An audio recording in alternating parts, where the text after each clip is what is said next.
Okay, first of all, I want to say thank you to all of my colleagues who supported me on this journey and for giving me this opportunity, this moment to speak to each and every one of you. I'm so humble and grateful for this opportunity.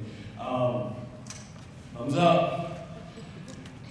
All right, so my SEO journey, the idea that there's so much space and opportunity to explore in the world of SEO, I do want to just kind of speak to you about my SEO journey and what that kind of looks like. So as I think back, it started during the post-pandemic classroom, in my classroom where I saw social emotional deficit areas and disconnect between human connection.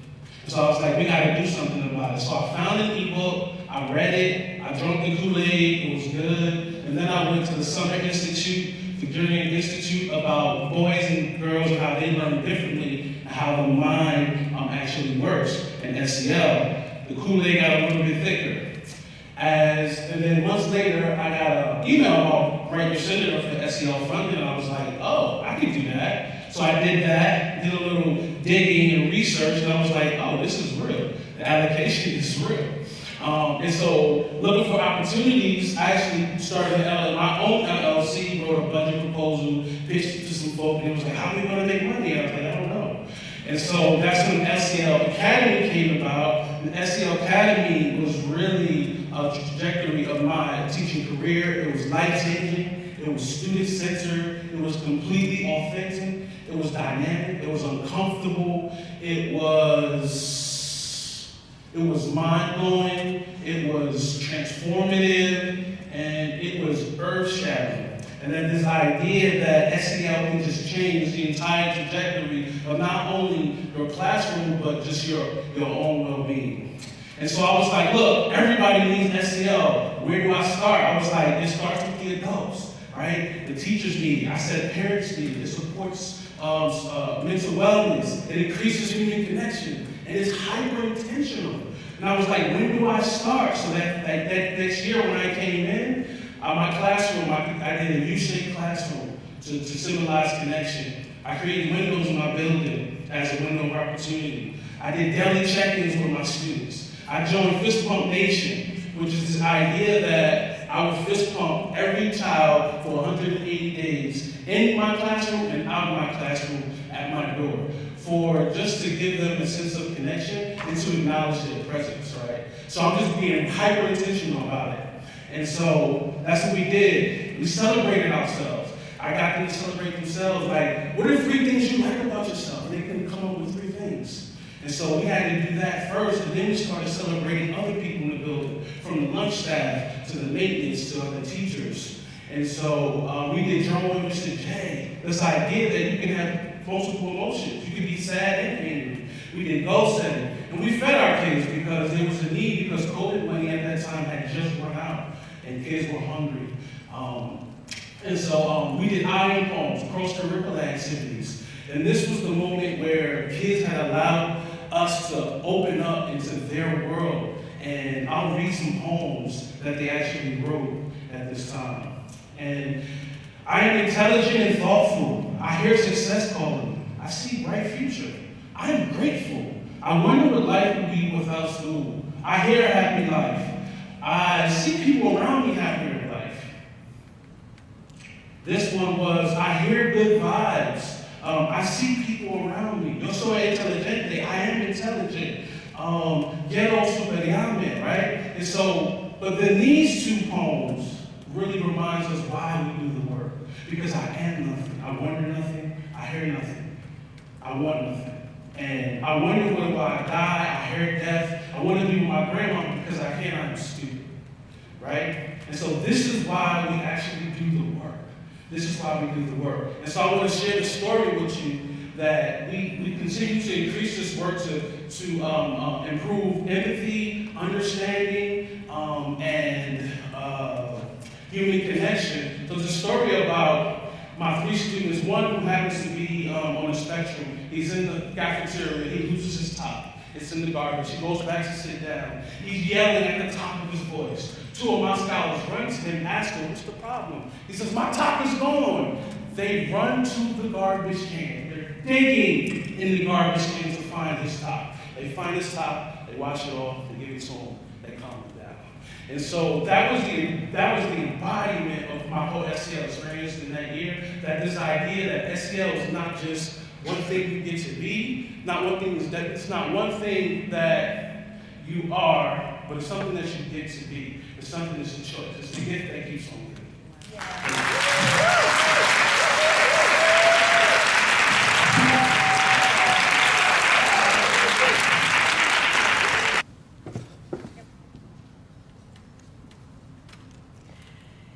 Good morning, I'm Dr. Faison. I'm the Associate Superintendent of Student Services.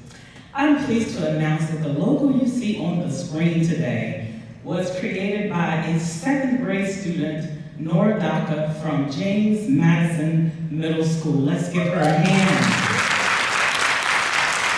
I want to spend my time today talking about our SEL journey as it relates to our Social Emotional Learning Academy and PGCPS. I'll talk about our takeaways, the lessons that we've learned, and other information. So during the pandemic, students experienced social isolation, a loss of connectedness, and we saw a rise in behavioral referrals, suspensions, and just a need for mental health services overall. And so school counselors have led this charge in teaching SEL lessons, but we wanted to go beyond the counselor to see how we could build teachers' capacity in integrating SEL in the curriculum. And so new initiatives usually come with grants that say how these initiatives should be implemented. And so we questioned how our efforts were working and what we could replicate based on those efforts. Our change idea is this: if we build professional learning communities through increased adult knowledge of students' SEL needs, we will see improved and measurable results for our students. The best way we thought we could do this was to train educators to integrate SEL into their professional practices and facilitate communities of practice within the school buildings themselves. And so we launched 2 certification programs, one a teacher-of-teacher program, and then one a central office level district implementation team certification. And it was done through our community university partners. We introduced a 2-credit course through Mount Holyoke, and it utilized our very own certified staff to become supervising practitioners and SEL mentors for various cohorts. And so as it's been talked about today, we engaged through our University of Maryland partnership with our Learning NIC, and we assessed how our SEL Academy was actually being utilized in the classroom. And as a result, we saw how the SEL Academy was transformative with our teachers and how it was shaping their practices and their perceptions of our students in PGCPS. And so our feedback survey from that course showed that how teachers were listening more. They were more mindful about their communication. They were looking at behavior differently and certainly building relationships with our students. The second result we saw is how teachers were taking time to take self-care and to also implement strategies that they needed to be well. It underscored our thinking that when students are well, when teachers are well, students are indeed also well. And so some of the teachers talked about taking walks, making time for themselves, having a better eating habit. And so the third lesson that we learned emerged through the PDSA cycles 1 and 2. It showed that teachers were implementing SEL in their classrooms, and they believed that their efforts were having an impact on our students. Additionally, what we saw is that 80% of those teachers who completed the micro-journaling activity said that using the SEL Academy strategies in their classroom were impactful with their students. Even our climate and culture survey said that 75% of our teachers are feeling far more confident in integrating SEL into their daily instruction. The last lesson that I want to talk about is that our PDSA cycles are having assessed teacher practices around utilization, but now we must go beyond that to show how is it actually impacting student data, attendance, behavioral, and mental health supports. And so lastly, our last lesson is that no matter where we are on the SEL trajectory, we must celebrate our successes. We celebrate our branding and our logo. We celebrate our certified staff. We celebrate our district efforts and over 1,200 staff members taking SEL courses. As we gauge our self-saturation, no matter where we are in PGCPS, you may ask, are we there yet? Not quite. But to quote Dr. Cassandra Lassiter, we are winning.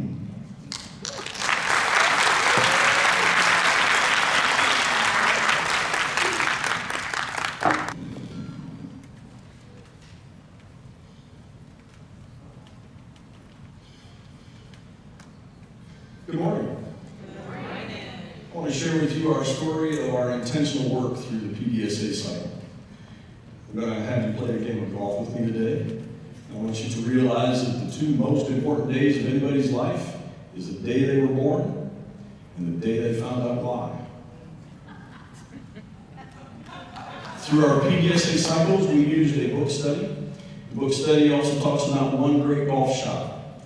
The work that we did this year and last year is focused on what we did right. We didn't go home and talk about what we did wrong. It was about that great golf shot. The people that were involved in the work are the math teachers. We thought big to begin with, and we were going to have the whole school involved. But this was messy work.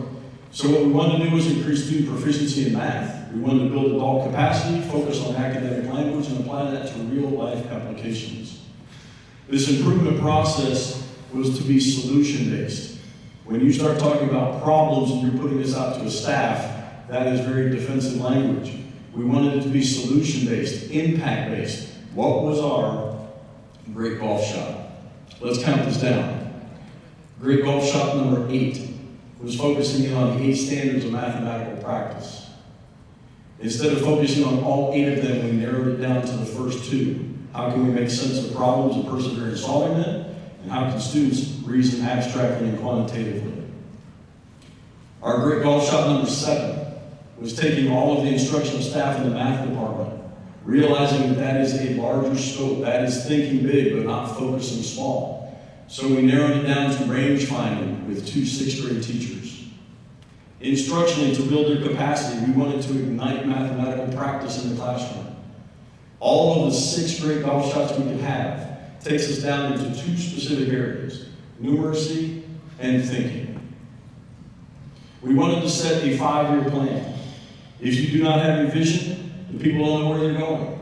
We're in year 2 of that plan. However, we're in year 3 of my principalship at that school. So we're trying to be contenders. What are we doing to contend for student achievement? Let's recognize that the great golf shot number 4 may be the greatest golf shot that we've had all, and that is to be here for students. When we yell for, we're getting close. So we're getting close to improvement when we put the focus in on students. Our third great golf shot is to involve themes throughout the school year. What are we doing to thematically do this work? We were all in COVID together. We want to provide customer service, but ultimately we want to move student progress forward. We do that through our second great golf shot, which is moving our bus in the right direction. We could have traditional modes of transportation for change ideas, or we could be transformative.